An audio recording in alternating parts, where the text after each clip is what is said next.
Hi అండి అందరికీ నమస్తే. ఈరోజు మనం జూలై 13 హిందూ న్యూస్ అనాలిసిస్ చూద్దాము. ఇది యాక్చువల్గా టీజీపీఎస్సీ ఆస్పిరెంట్స్కి, ఏపీపీఎస్సీ ఆస్పిరెంట్స్కి, ఇంకా యూపీఎస్సీ ఆస్పిరెంట్స్కి కూడా పనికొస్తుంది. మనం ఫస్ట్ ఆర్టికల్ వచ్చేసి boost financing for green projects. Actually ఈ ఆర్టికల్ ఎందుకు వచ్చిందంటే finance ministry budget speeches start చేసింది మీ అందరికి తెలుసు. ఇది లైక్ ఆ బడ్జెట్ స్పీచెస్ చూస్తుంటే లైక్ గ్రీన్ గ్రోత్ మీద ప్రమోషన్ ఎక్కువ ఉన్నట్టు అనిపించింది. దీని బ్యాక్గ్రౌండ్ ఏంటంటే సిఓపి 2026లో సిఓపి 26లో గ్లాస్గో సమ్మిట్లో PM Modi Panchamrit goals initiate చేసింది అనమాట. ఏంటంటే అందులో పంచామృత్ అంటే 5 goals: 500 GW fossil fuel free capacity by 2030, అంటే 2030 లోపు 500 GW ఫాజిల్ ఫ్యూయల్ లేకుండా ప్రొడ్యూస్ చేస్తాం మనం.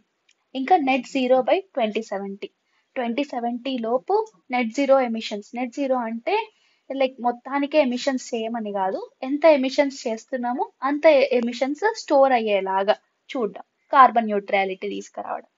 ఇంకా 50% of energy requirements, India's energy requirement renewable energy నుంచే తీసుకొస్తారంట బై 2030. ఇంకా CO2 ఎమిషన్స్ 1 బిలియన్ టన్స్ వరకు తగ్గించేస్తారంట. అంటే 1 బిలియన్ టన్స్ ఆఫ్, ఇప్పుడు 2 బిలియన్ టన్స్ ఉంటే 1 బిలియన్ టన్స్ చేస్తారు అన్నట్టు. 1 బిలియన్ టన్స్ తగ్గించేస్తారు 2030 లోపు. ఇంకా by 2030 carbon intensity reduced by 45% over 2005 levels. So 2005 levels లోపు 2005 లెవెల్స్ కి 45% తగ్గిస్తారు 2030 లోపు కార్బన్ ఇంటెన్సిటీ అని అన్నారు.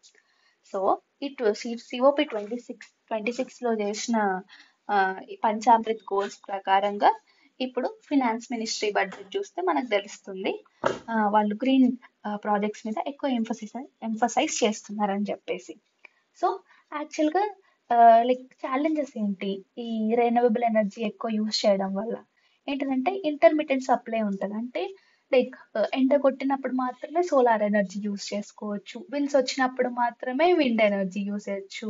అట్లా ఇంటర్మిటెంట్ సప్లై ఉంటుంది. సో ఇంటర్మిటెంట్ సప్లై ఉన్నప్పుడు ఏంటంటే మనం డేలో ఫస్ట్ సోలార్ ఎనర్జీ స్టోర్ చేసేసి మళ్ళీ మనకి ఎప్పుడు ల్యాక్ ఆఫ్ ఎనర్జీ ఉన్నప్పుడు అప్పుడు మిగిలింది వాడాలి. సో స్టోరేజ్ టెక్నాలజీ మీద ఎక్కువగా ఎంఫసైజ్ తీసుకురావాలి.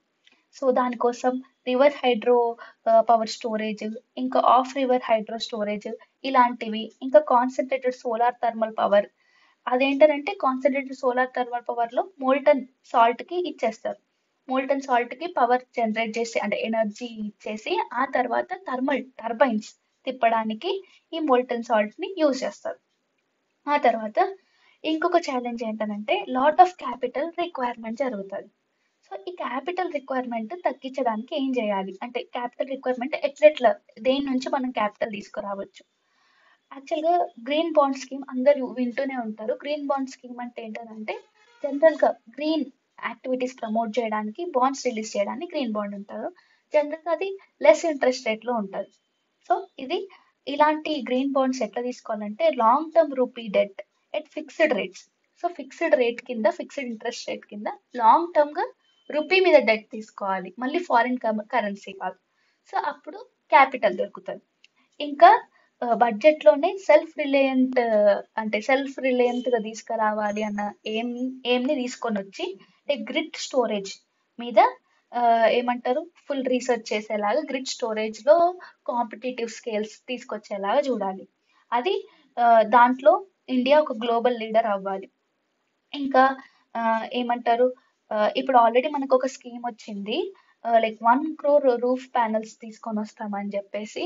1 crore రూఫ్ సోలార్ ప్యానల్స్ తీసుకొచ్చి అందులో నుంచి సోలార్ ఎనర్జీ ప్రొడ్యూస్ చేద్దామని చెప్పేసి. ఆ సోలార్ ప్యానల్స్ ప్రొడక్షన్ ఏవైతే ఉన్నాయో అది మొత్తం లోకలైజ్ అయ్యేలాగా చూడాలి. ఇనీషియల్ గా కొంచెం ఎక్కువ రేట్ అయినా పర్లేదు చైనా నుంచి ఇంపోర్ట్ అయ్యే దానికన్నా.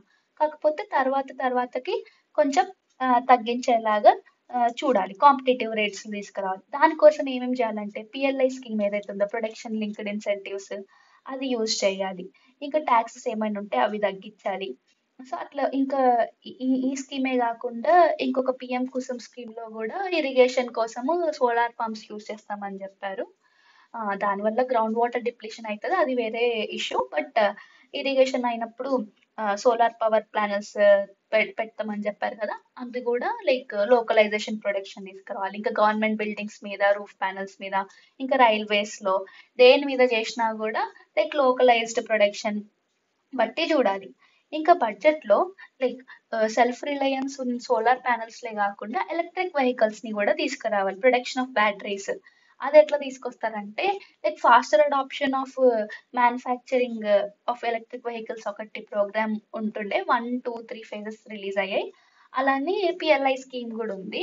అది ఇంక్రీజ్ చేసి దాన్ని బట్టి లైక్ బడ్జెట్ అంటే ఆ బడ్జెట్ లో అంటే 5 years వరకు ఇంక్రీజ్ చేశారనుకోండి, ఆల్రెడీ పిఎల్ఐ ఉన్న ఫేమ్ స్కీమ్స్ ఉన్న వాటిని, అప్పుడు కూడా లైక్ ఇన్సెంటివ్ వచ్చినట్టు వచ్చి లైక్ వాళ్ళకు కూడా ఈవీలో బ్యాటరీస్ కూడా డెవలప్ ఎక్కువ చేస్తారు.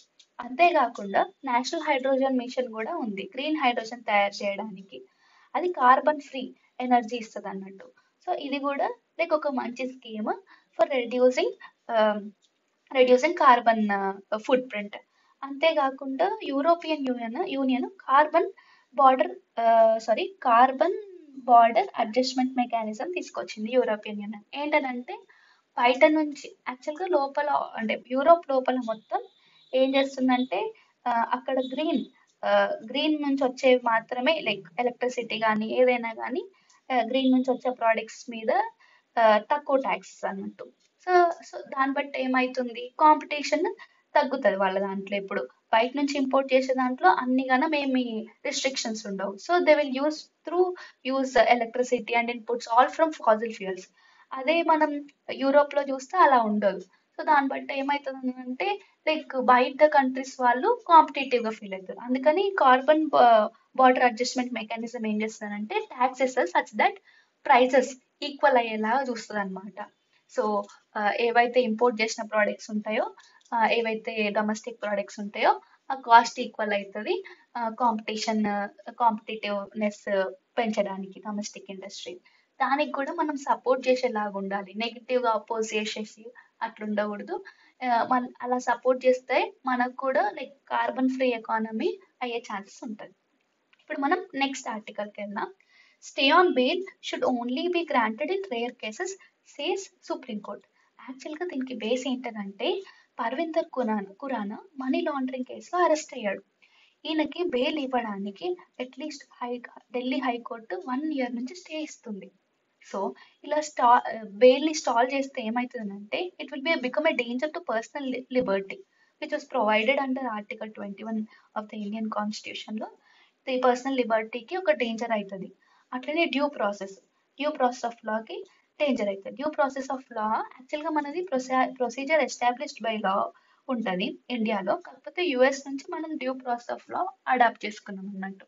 సో ఆర్బిటరీ లెజిస్లేషన్ కానీ ఆర్బిటరీ ఎగ్జిక్యూటివ్ యాక్షన్స్ కానీ లైక్ ఏమంటారు, దీనికి కూడా మనకి జుడిషియల్ గా రివ్యూ ఉంటుంది మన కోసం.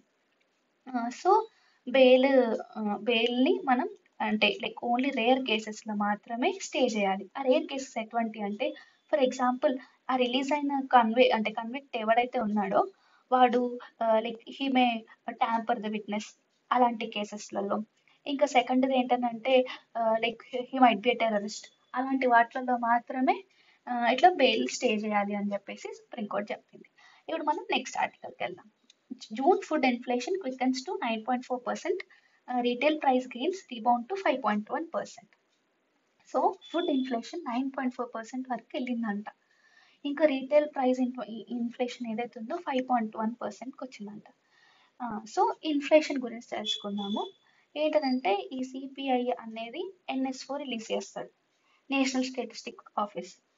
సో లైక్ ఈ ఇన్ఫ్లేషన్ జనరల్గా ఎక్కువ ఉందని డైరెక్ట్గా చెప్తున్నాడు.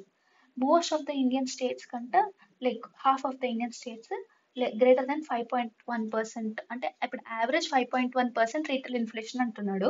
సో దానికన్నా ఎక్కువ ఉందంట. ఇంకా ఒడిశాకి ఏమో హైయెస్ట్ ఉందంట 7.2%, ఢిల్లీకి లో ఇన్ఫ్లేషన్ ఉందంట 2.2%. సో ఈ రీటైల్ ఇన్ఫ్లేషన్ ని ఎందుకు అంటే లైక్ ఇన్ఫ్లేషన్ టార్గెటింగ్ చేస్తాం అన్నట్టు. ఆ ఇన్ఫ్లేషన్ టార్గెటింగ్ ఎక్కడి నుంచి చేస్తారు దాని గురించి కొంచెం బేస్ తెలుసుకుందాం. Inflation targeting monetary policy committee చేస్తుంది. యాక్చువల్గా వీళ్ళకి ఎక్కడి నుంచి అథారిటీ వచ్చిందంటే ఆర్బీఐ యాక్ట్ 1934 సెక్షన్ 45 ZP కింద 2016లో అమెండ్మెంట్ జరిగింది ఆర్బీఐ యాక్ట్కి. అప్పుడు మానిటరీ పాలసీ కమిటీ పెట్టింది. అందులో 6 మెంబర్స్ ఉంటారు. ఆర్బీఐ ఏమో ఎక్స్ అఫీషియల్ మెంబర్, గవర్నర్ ఏమో ఆర్బీఐ డెప్యూటీ గవర్నర్ ఏమో ఇన్ఛార్జ్ ఆఫ్ మానిటరీ పాలసీ, ఇంకా ఆఫీస్ ఆఫ్ ఏమంటారు ఆఫీస్ ఆఫ్ బోర్డు వీళ్ళు నామినేట్ చేస్తారు. ఇంకొక మెంబర్ని సెంట్రల్ బోర్డు నామినేట్ చేస్తుంది. అట్లనే 3 పర్సన్స్ని సెంట్రల్ గవర్నమెంట్ నామినేట్ చేస్తుంది. సో ఈ 6 మెంబర్స్లో మెజారిటీ ఓట్ బట్టి ఏ స్టాన్స్ తీసుకోవాలి, ఇన్ఫ్లేషన్ మీద టార్గెట్ ఎంత చేయాలని. ఇప్పుడు మాత్రం 4% +or -2% వరకు ఇన్ఫ్లేషన్ టార్గెట్ చేయాలి. ఇప్పుడు 5.1% ఉంది. ఓకే, ఈ ఫుడ్ ఇన్ఫ్లేషన్ ఎందువల్ల వస్తుందంట? వెజిటేబుల్స్ కాస్ట్లీ అవ్వడం వల్ల, సీరియల్స్, ఫ్రూట్స్ ఫుల్ కాస్ట్ అవ్వడం వల్ల ఫుడ్ ఇన్ఫ్లేషన్ అంత ఎక్కువైంది. ఇప్పుడు మనం నెక్స్ట్ ఆర్టికల్కి వెళ్దాం. Centralized recruitment for tribal residential schools lead to language cultural barriers. యాక్చువల్గా మనకి ఇక్కడ ఏకలవ్య మోడల్ రెసిడెన్షియల్ స్కూల్స్ అనే ఒక స్కీమ్ వచ్చింది 1997 నుండి 1998లో ఇయర్లో, ఆ ఫైనాన్షియల్ ఇయర్లో. యాక్చువల్గా దీనికి నోడల్ ఏజెన్సీ ఏంటంటే మినిస్ట్రీ ఆఫ్ ట్రైబల్ అఫైర్స్. ఇది జవహర్ నవోదయ విద్యాలయస్ ఇంకా కేంద్రీయ విద్యాలయస్ ఉంటాయి కదా, అలా డెవలప్ చేయాలి, ఆ మోడల్లో ఈ స్కూల్స్ డెవలప్ చేయాలి అని చెప్పేసి ఈ స్కీమ్ తీసుకొచ్చారు ఎస్పెషల్లీ ఫర్ ట్రైబల్స్ అన్నట్టు. సో 2018-19లో ఈ స్కీమ్ని రివాంప్ చేసారు. దీనికి గ్రాంట్స్ ఎక్కడి నుంచి వస్తుండే? 275 ఆర్టికల్ 275(1) కింద వీళ్ళకి గ్రాంట్స్ ప్రొవైడ్ చేస్తుండే అనమాట. ఒక్క నిమిషం.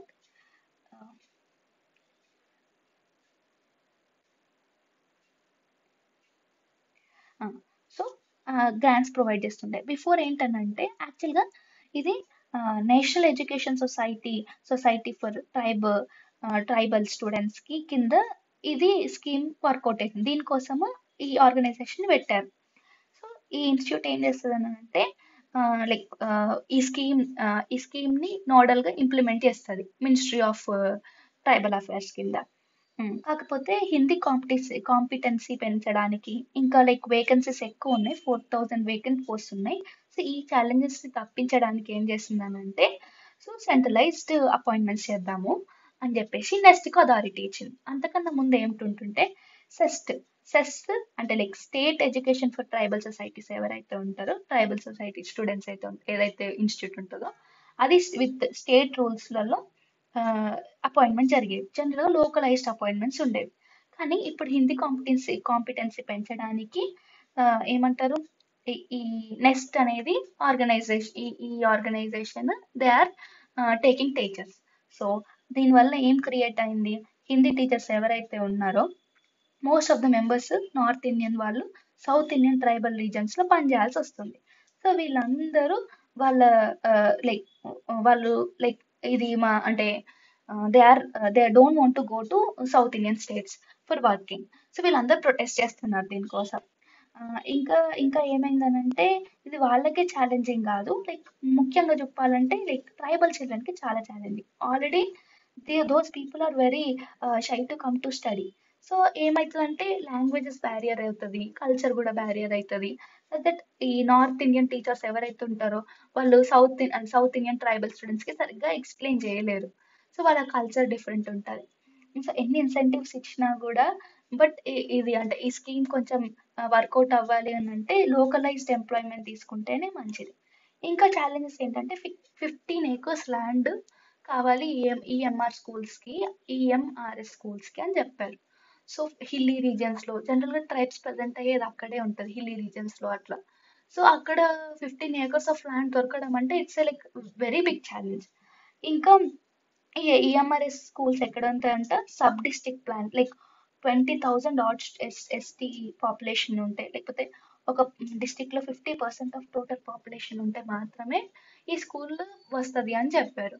బట్ అక్కడక్కడ స్కాటర్డ్ పాపులేషన్స్ ఉన్న ట్రైబల్ పాపులేషన్స్ ఉన్న రీజియన్స్లో ఈ స్కీమ్స్ ఉండకపోవడం like it is also limitation to this scheme. Okay, ఇప్పుడు మనం నెక్స్ట్ ఆర్టికల్కి వెళ్దాం.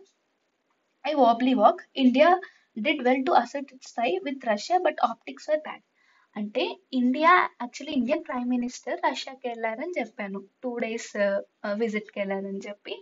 బట్ దాంట్లో ఈ టైమ్స్లో లైక్ యూక్రెయిన్ నుండి రష్యా వార్ జరుగుతున్నప్పుడు ఈ టైమ్స్లో మోడీ రష్యాని విజిట్ చేయడము, వెస్టర్న్ కంట్రీస్ ఇంకా వాళ్ళ యూరోపియన్ అలైస్ ప్లస్ యుక్రెయిన్ చాలా క్రిటిసైజ్ చేయడం జరిగింది దానివల్ల. ఇంకా Russia it gave highest civilian award to Modi. So మనకి హైయెస్ట్ సివిలియన్ అవార్డ్ భారత్ రత్న ఎట్లా ఉంటుందో వాళ్ళకు కూడా రష్యన్ సివిలియన్ అవార్డ్ ఏదైతే ఉందో అది మోడీకి ప్రజెంట్ చేశారంట. ఇంకా ఏమన్నారు, ట్రేడ్ టార్గెట్ ఇన్ $100 బిలియన్ వరకు తీసుకొని వద్దాము అని చెప్పారు. ఓకే, దీంట్లో ఈ ఆర్టికల్లో ఇంతే ఉంది. ఇప్పుడు మనం నెక్స్ట్ ఆర్టికల్కి వెళ్దాం. Crash course. There must be better monitoring of road worthiness of transport vehicles. ఉత్తరప్రదేశ్లో 18 పీపుల్ చనిపోయారు. ఎందుకనంటే ఒక డబుల్ డెక్కర్ బస్ ప్రైవేట్ది ఏదైతే ఉందో అది తన లేన్ దాటి it it collided with milk tanker. దానివల్ల 18 మెంబర్స్ చనిపోయారు దీనివల్ల. సో యాక్చువల్ తర్వాత తెలిసింది ఏంటంటే ఈ ప్రైవేట్ బస్కి కరెక్ట్గా సేఫ్టీ చెక్స్ లేదంట.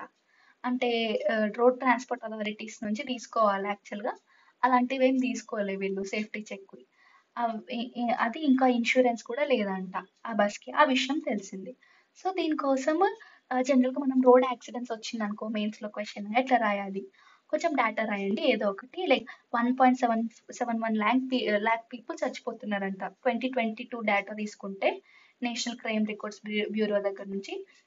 1.71 ల్యాక్ ఏమో పీపుల్ చచ్చిపోతున్నారు, 4.23 ల్యాక్ ఏమో ఇంజూర్ అయింది, 4.46 ల్యాక్స్లోనేమో యాక్సిడెంట్స్ జరిగినాయి. సో ఏదన్నా ఒక డేటా రాసేయండి. రాసినాక ఎట్లా like what is a way forward, ఎట్లా వే ఫార్వర్డ్ చేయొచ్చు, ఇంకా దేని వల్ల వస్తున్నాయి ఇవి. జనరల్గా ఏంటంటే మన డిజైన్ ప్రాపర్గా లేదు. రోడ్ హైవేస్ డిజైన్ చేస్తున్నారు ఏదైతే ఉందో దీన్ని మల్టీ డైమెన్షనల్గా చూడట్లేదు, జస్ట్ డిజైన్ చేసేస్తున్నారు. యాక్చువల్గా జనరల్గా సిటీస్లలో చూసుకుంటే రోడ్ సైడ్ బిజినెసెస్ ఉంటాయి, అవి కూడా వాళ్ళని కూడా స్టేక్ హోల్డర్ తీసుకోవాలి, మున్సిపాలిటీని స్టేక్ హోల్డర్గా తీసుకోవాలి. అట్లనే లైక్ ఈ రోడ్డు హైవేస్ ట్రాన్స్పోర్ట్ డిజైన్ ని కూడా లైక్ అన్ని కలిపి ఈ 3 డైమెన్షన్స్ లో ఇంకా మల్టీ డైమెన్షన్స్ లో అప్రోచ్ తీసుకొని రోడ్స్ బిల్డ్ చేస్తే అప్పుడు కొంచెం సేఫర్ ఉంటుంది. ఇంకా ఏమన్నా అన్నారంటే like what is the way forward suggested by this article is local authorities ఏవైతే ఉంటారో ఎగ్జిస్టెడ్ స్టాండర్డ్స్ ఉంటాయి కదా అవి పక్కా ఫాలో అవ్వాలి. ఇంకా స్కిల్డ్ పర్సనల్ పెట్టుకోవాలి. ఇంకా ఎవరైనా కొంచెం మిస్టేక్ చేసినా హార్షర్ పెనాల్టీస్ ఇవ్వాలి. అంతేకాకుండా మున్సిపాలిటీస్ అంటే లైక్ పర్మిషన్స్ లైక్ కరప్షన్ లేకుండా డబ్బులు ఇచ్చారని చెప్పేసి వాళ్ళకి పర్మిషన్ ఇవ్వడం అట్లా ఏం చేయకూడదు. కరెక్ట్గా ఉంటాయని మాత్రమే పర్మిషన్ ఇవ్వాలి. ఇంకా ministry of road and transport and highways ఏంటంటే వీళ్ళు బెటర్గా complete data of vehicle registrations, వాళ్ళ సర్టిఫికెట్స్, గ్రీన్ సర్టిఫికెట్స్ ఇవన్నీ లైక్ ట్రాన్స్పరెంట్గా వాళ్ళ వెబ్సైట్స్లో పెట్టాలి. ఇంకా ఎన్ని డెత్స్ అయినాయి, ఏ యాక్సిడెంట్స్ వల్ల డెత్స్ అయినాయి, నెంబర్ ఆఫ్ డెత్స్ అవి కూడా ట్రాన్స్పరెంట్గా పెట్టాలి. అంతేకాకుండా థర్డ్ ఏం చేయాలనంటే అందరికీ అవేర్నెస్ పెంచాలి. దేని మీద, హెల్త్ ఆఫ్ ట్రాన్స్పోర్ట్ మీద. ట్రాన్స్పోర్ట్ హెల్త్ ఎంత రిక్వైర్డో తెలుసుకోవాలి. సో సచ్ దట్ అప్పుడు ఏం చేస్తారంటే అందరు వెహికల్కి రిజిస్ట్రేషన్ చేయించుకుంటారు, అంతేకాకుండా ఇన్సూరెన్స్ కూడా తీసుకుంటారు. సో వాళ్ళకు కూడా కొంచెం అవేర్నెస్ ఉంచాలి అని చెప్పేసి చెప్పారు. ఇప్పుడు మనం నెక్స్ట్ ఆర్టికల్కి వెళ్దాం. New species of dogfish shark discovered in Kerala harbour. So ఆ ఫిష్ ఆ షార్క్ పేరు ఏంటంటే స్క్వాలస్ హిమా. అది కేరళలో దొరికింది. ఇది deep water dogfish shark. ఇది స్క్వాలిడే ఫ్యామిలీ నుంచి. సో ZSI రిపోర్ట్ చేసింది. ఇప్పుడు మనం నెక్స్ట్ ఆర్టికల్కి వెళ్దాం. ED cannot make arrest under PMLA on a whim says SC. Whims and fancies మీద లైక్ PMLA కింద like we should not make arrest, ED cannot make arrest అని చెప్పింది. యాక్చువల్గా ఇది ఎందుకు వచ్చిందంటే అరవింద్ కేజ్రీవాల్ ఉన్నారు కదా, ఆమ్ ఆద్మీ పార్టీ ఫౌండర్ ఇంకా ఢిల్లీ సీఎం, ఇతన్ని PMLA కింద అరెస్ట్ చేశారు. సో బెయిల్ ఇవ్వట్లే. ఏ అంటే లైక్ వట్టిగా విమ్స్ అండ్ ఫ్యాన్సీస్ మీద అరెస్ట్ చేయొద్దు అని చెప్పాడు. ఎందుకంటే ఇది ఆర్టికల్ 21ని వైలేట్ చేస్తుంది అట్లా ఇచ్చినప్పుడు. జస్ట్ మియర్ సస్పిషియస్ ఉంది అందుకని అరెస్ట్ చేస్తున్నాం అని చెప్పి సెక్షన్ 19(1) కింద ఆఫ్ PMLA. ఇది మంచిది కాదు. ఫేర్ అండ్ ఆబ్జెక్టివ్ మేనర్ ఉండాలి ఎప్పుడైనా అరెస్ట్ చేసినా కూడా. సో ఇదంతా ఎందుకు తీసుకొచ్చిందనంటే జనరల్గా PMLA కింద అరెస్ట్ అయిన వాళ్ళ డేటా గురించి చూద్దాం. యాక్చువల్గా దాంట్లో అరెస్ట్ అయిన వాళ్ళ కేసెస్ ఎంతమంది ఉన్నాయంటే 5906 మంది కేసెస్ ఉన్నారు. కాకపోతే ఎంతమందిని అరెస్ట్ చేశారు, లైక్ 513 మెంబర్స్ ఉన్నారు. అందులో 176 మెంబర్స్ మోర్ అపోజిషన్ ఎంపీస్ ఉన్నారంట. లైక్ ప్రీవియస్ ఎంపీస్, ఎమ్మెల్యేస్ ఇట్లా ఉన్నారంట. ఇంకా లెస్ దాన్ 10% మాత్రమే అరెస్ట్ అయ్యారు. ఈ సర్చ్ వారెంట్స్ ఏమో ఫుల్గా తీసుకుంటున్నారు. సో ఇదంతా ఇదంతా చూస్తే లైక్ కావలసుకొని అక్యూజేషన్స్ ఎక్కువ ఉన్నాయి అన్నట్టు అనిపిస్తుంది. అందుకని విన్సెంట్ ఫ్రాన్సిస్ మీద చేయొద్దు, ఆబ్జెక్టివ్ ఇంకా ఫేర్ మేనర్లో అరెస్ట్ చేయాలి అని చెప్పేసి ఈ ఈడీకి సుప్రీంకోర్టు చెప్పింది. ఇప్పుడు మనం నెక్స్ట్ ఆర్టికల్కి వెళ్దాం. India shows good progress on SDGs NITI Aayog report. So NITI Aayog report 4th evaluation report release చేసింది ఎస్డిజిస్ మీద. ఇది యాక్చువల్గా ఎస్డిజిస్ ఏవైతే ఉన్నాయో 15 నుంచి 2015లో అడాప్ట్ చేసుకున్నాం. 2030 వరకు మనం ఈ గోల్స్ రీచ్ అవ్వాలని చెప్పి. ఈ 1 to 17 గోల్స్ ఉంటాయి. యాక్చువల్లీ మీరు అందరు వినే ఉంటారు. SDG 1, 2, 3, zero hunger, no poverty, ఇవన్నీ. సో సియోన్ ఆఫ్ నీతి ఆయోగ్ గురించి తెలుసుకోండి. ఇది Group 2 ఎగ్జామ్స్లో అట్లా యూజ్ అవుతుంది. బివిఆర్ సుబ్రహ్మణ్యం. ఇంకా యాక్చువల్గా ఈ టైంలో రిలీజ్ చేయడానికి ఏంటంటే కారణం high level political forum on sustainable development goals జరుగుతుంది న్యూయార్క్లో అండర్ యుఎన్. సో దాని ముందు ఎంత ఉంది, మన ప్రోగ్రెస్ ఏంటి, మనం ఎక్కడి వరకు రీచ్ అయినామని చూడడానికి ఈ 4th ఎవాల్యుయేషన్ రిపోర్ట్ రిలీజ్ చేసింది. ఎడ్యుకేషన్ ఉండి హెల్త్లో ఇంప్రూవ్ అయినామంట. కాకపోతే ఇన్కమ్ అండ్ జెండర్ ఇన్ఈక్వాలిటీస్ ఏదైతే ఉందో అందులో డిగ్రేడేషన్ జరిగిందంట. బట్ లైక్ సిగ్నిఫికెంట్గా కాదు, లైక్ వెరీ స్మాల్ చేంజెస్ జరిగిందంట, వెరీ స్మాల్ డిగ్రేడేషన్ జరిగిందంట. ఇప్పుడు మనం నెక్స్ట్ ఆర్టికల్కి వెళ్దాం.